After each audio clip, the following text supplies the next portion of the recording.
Ned, where were you born and reared? I was born here in Ballinall Lane, parish of Kilmuckridge, Wexford County, in 1951. Still hammering around me. And who were the brothers? There'd be John is dead, and Gerard's dead, and there was sister three that died. Paddy and Mick and Joe and myself were still alive. And they're all living on Ballinall Lane. Yeah, Mick and Joe live, and Paddy lives up in Wicklow, Carlow. And how did you get interested in history? I was always interested in Mick. Even going to school I was interested in, you know. Listening to lots of the old people, you know. And he'd be down playing horseshoes in the village there, and he'd be young lad to hear all those stories, you know. Those ghost stories and whatever would be going on. Were the lads into it? Was Joe and them into it as well? Joe was partly into it now, but not much. He sort of got interested there in 1798 bicentennial and worked from there, you know. But you were always into it. I was always into it, yeah. And what did you hear when you were a child? What stuff? Actually, you'd hear all types of old stories about banshees and fairies and yokes, you know.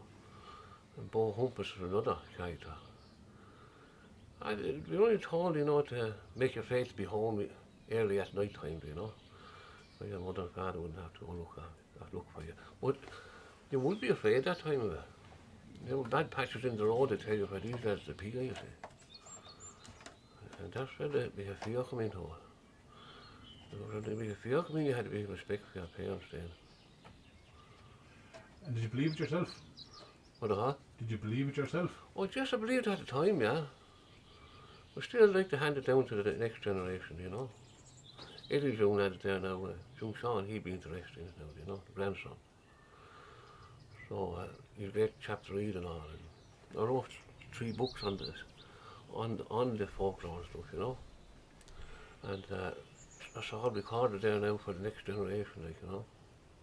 And the classic stories you grew up with around here, close to where I grew up, would have been the fairies and the bow and... That's right, yeah.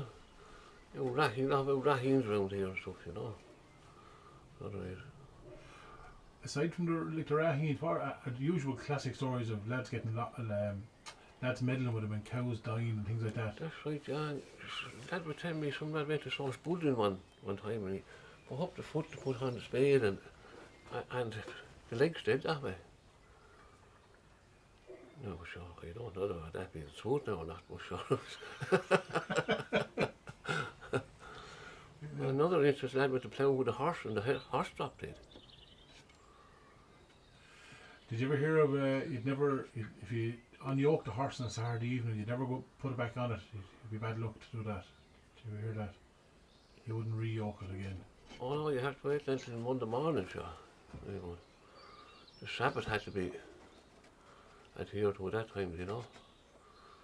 And did you do that? Was the Sabbath big for you? Did you work on a Sunday? No, never. No. And a lot of Church of Ireland people up around here, they never worked for Sunday at all. Still? Still.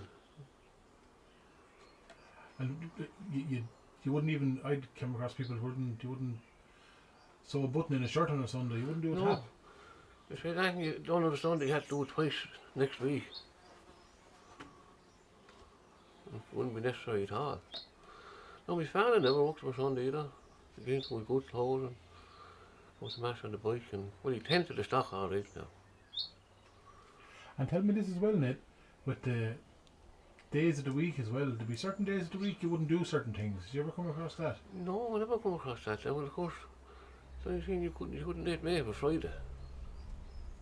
But there wouldn't be much May day at that time anyway, you know yourself. Only a few rabbits or something like that. Yeah, well, like they couldn't eat that for Friday either. But you could stuff yourself with fish if you had it. And did you use fish? I started fishing for herring in 1973. Yeah, I built a boat that time with a cod. Yeah. Yeah, I lost my job in the co-op that time. My apprenticeship was fulfilled, and then they got in another apprentice, you know. Yeah. So at that time, BIM was given a grant for fishing. But they gave me a grant for building the boat. And I fished her for 5 or 6 years. Then I built another one, so forth. What size was that boat? Horse boat? She was a 21 footer. Yeah. A double-ended cut, Wexford cut. It could be launched by stem or stern, you know. And that was at the first boat you built? That was first boat, yeah. What Murphy Morris Castle showed me how to do it. He'd be an old salt now, old what. And did he build boats himself? He built them, yeah. He built a 30-footer. Yeah. Peter and Aidan and John used to fish out the Murphy brothers. And that noise we hear in the background is a bee going around. You're making beehives today, are you? Made a few beehives there, yeah. Keeps a few. Yeah. And Ned, did your father fish? No, his father shot alright. He shoot game. He kept the household going with game, you know. Right. And did you keep your own family going with fish? Fish and game, yeah. All from the 70s upwards. And did you make a living from it at all? A few pounds from it? No, you make nothing from it, but we put food on the table, you know. Anyway. That time there wouldn't be much work now in the 80s either. You'd have to go to Dublin for a bit if you get into the house, you know. And did Joe fish with you? Joe fished with me always, yeah. Now he'd be a bit contrary sometimes, but he's a good lad to fish, you know. And who else fished around here locally, Ned? There were 9 boats in Morris Castle at one period. There was Matt Marcy, Tony Cole, Andrew Murphy and John, Eddie Stina, myself, Jim Bryan, and Joe Hammond had a boat in it as well. Brian used to fish hard. And Mick Ryan the Cat Alley, they had another boat in it. How many are fishing now? Just Joe and myself. That's all gone. It's all finished now. But we try to keep the tradition going, you know. And were you fishing this year? Yeah. Or this year gone, mate? Well, yeah. Well, it's not plentiful. It used to be plentiful as that, you know, because the so overfished, those stocks were gone, depleted, you know. Years ago now, you could fish all night and get 60 bucks a herring. And there were 14 pound a box. So I made a good living out. The season is only a couple of months now, you know. Yeah. And come here, when you were fishing, back then, were you salting them or preserving them or? No, you sell them to Kilmore. Kilmore had a fisheries club, had a market, a Japanese market. And you just catch them and box them and they collect them at the beach. Japanese trawler, Japanese, no. No, they bring them to Kilmore. I think we're taking the row of them. That's what they're doing, and selling them on to the Japanese market. Do you remember though, I suppose, grandmother home, they used to salt them and put them in brine? That's why it's been an old truck or something. Yeah. Did you ever see that being done? I did, yeah. I seen Pat Hughes down the road there, I know that, years ago. Just have an old crock in the dairy. Yeah, that was a long process salting them. You had to gum. And the tail had to give a little flick. It's not the gum wouldn't be gone completely out, you know. It was knacking it. And then you had to dry them on straw. Dry them out. And then you'd have to rub the salt into them 3 times. And then you put down a layer of herrings in the trough. And then you put a layer of salt. Another layer of herrings. Head to toe all down.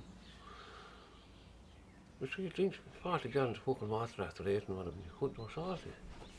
But what they used to do here, they used to tie them in the river. In a little cage, netting by a cage, the night before. And run the salt out of them. Before dating? Yeah. I couldn't look where salty. I heard Granny home saying when they used to salt them, they'd put them belly to back. That was the way they used to do it. Now sheet on them, yeah. Yeah. Head to tail patio used to do them now. And even when you were frying them in a pan, she said you have to put belly to back or else it'd be bad luck for the fishermen. You ever hear that? Never heard that one, week, no. But the old people had a lot of strains and a lot of fish hawks and that. Very superstitious as well, you know. Are you superstitious when you go to sea? Oh, would ya? I always expect to see. You have to. If not, you wouldn't come up, I'd say very handy. I got a few fights on it, you know, so that won't be manners on you. So, Could you put manners on you, could you? well, it'd be impossible on land, but Neptune would. You can't argue with him out there. You were showing me there earlier as well, when you were building the sailing cots here, you'd put a little bottle of water in it. Yeah, a little bottle of holy water. You get it from the best wells in St. McKean's down there. Usually they'd be hung on the inside of the stem post, the front of it, front post. Then you wouldn't have to be down at the beach and break it, you know, with a stone or something. So when I'm building this one, I put the bottle in between the stem post and the captain, there, my captain. I roasted the piece out, you know, and just put the bottle in there. So the water from the well would protect the boat out at sea? Oh yeah, always. Well, that was said around here anyway. Doesn't do any harm anyway, sure. Exactly. And that's St. McKean's well? That's St. McKean's well. St. McKean was supposed to be a brother of St. Kavanagh of Kilmuckridge. Yeah, I'd heard that. Yeah. And Kilmuckridge is up in Wicklow. He left his name there. Yeah. Kilmuckridge, I think. Yeah. You've got your dog here behind you. Is that your? She's after hitting my camera. Is she? Do you use her for hunting? That's a Springer, yeah. I always had a Springer here. They're a good versatile dog, you know. I'm sure everyone had to shoot years ago, Ned. You have to shoot, yeah. Yeah. Sit down. Sorry. Sit down. Yeah. Yeah, you have to shoot to survive, sure, and you have to fish, you know. That was the run of it. So, And when did you get your first gun? I had my father's gun. About 16. I was shooting when I was 12. So, What were you shooting here? I was shooting pigeon, not pigeon. My father used to sow a lot of cabbage plants for sale.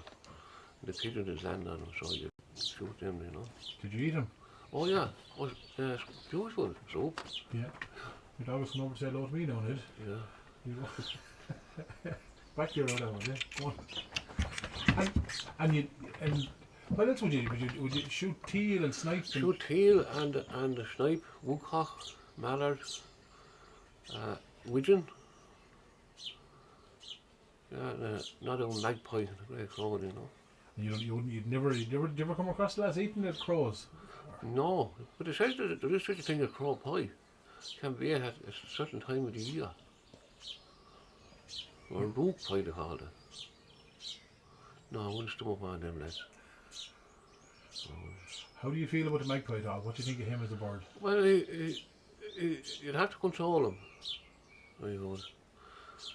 Up now in Dublin in places, there's not a songbird left, you know. They're taking over, takes over them parks up there, you know. And did you ever hear much stuff about the superstition around a magpie? Or one lad was supposed to be bad luck, I know that was. I heard that said, yeah. But I wouldn't know much other than that now, you know. Did you ever hear of the robin coming into the house? Did your mother have that? If a robin came in, someone was going to die? I heard that, but the robin comes in there often now. But no one's dying there, only myself. Yeah. It's funny, all right. Would you ever even the swallows? Would the swallows come to nest with you? Swallows here the whole time, yeah. And black stayers nest here. And the robins nest there, and the wren is there. Were you ever told as well that you never knock down the swallow's nest? Oh, bad luck, yeah. But the wren built in the swallow's nest in the workshop there on there. And the swallow built her up in it. Are you serious? Yeah, I had to take out the tail. She filled it in? Filled it in. And the wren in it. So it wouldn't be as nice as that, as you think. I know. Yeah.